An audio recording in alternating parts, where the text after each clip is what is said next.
Today, I will be teaching all of you how to make scrambled eggs. Because that's one of the only things your girl can cook.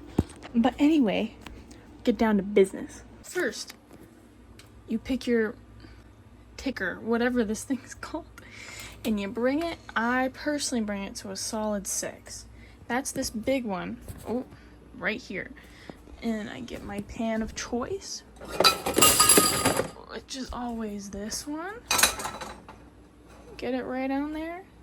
That takes a minute to warm up. You go to your nearest cabinet. You check for spray for the pan. Oh, you have none? Butter. Next best option. Okay, so personally, I cut off only about like that much is all you need.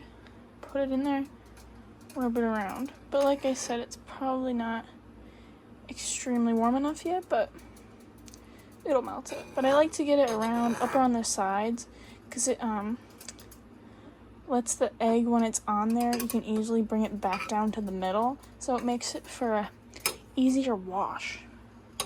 I mix that around until she's practically a goner. So next you grab your nearest tiny bowl. It's not very tiny, but you get the gist. And then you get milk and eggs. Set the milk over there.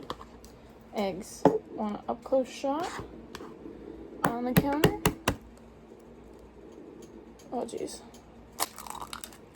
Like that. It may not be graceful at this, but they don't get the shells. So for the milk, you don't put a whole lot, just like a little. That much. Spreads around. Then you whisk it with a fork. I'm whisking my eggs. I like to pop the yolk because I feel like personally it makes it easier to whisk. Next, obviously, you pour your batter in. And don't do what I do and leave your excess butter sitting in there, or it will turn that color right there. Grab your trusty spatula and you just kind of push it.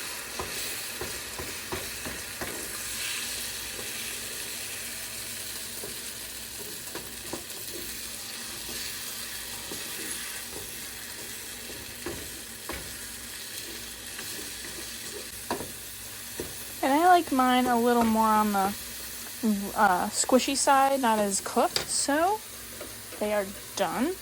Oh, there we go. So that goes in the sink. This goes right there because I forgot to put out a plate. Got my plate. Voila. Scrambled eggs. You be a good daughter and wash your dish. See you on the next one. I hope you liked this short, stupid little video.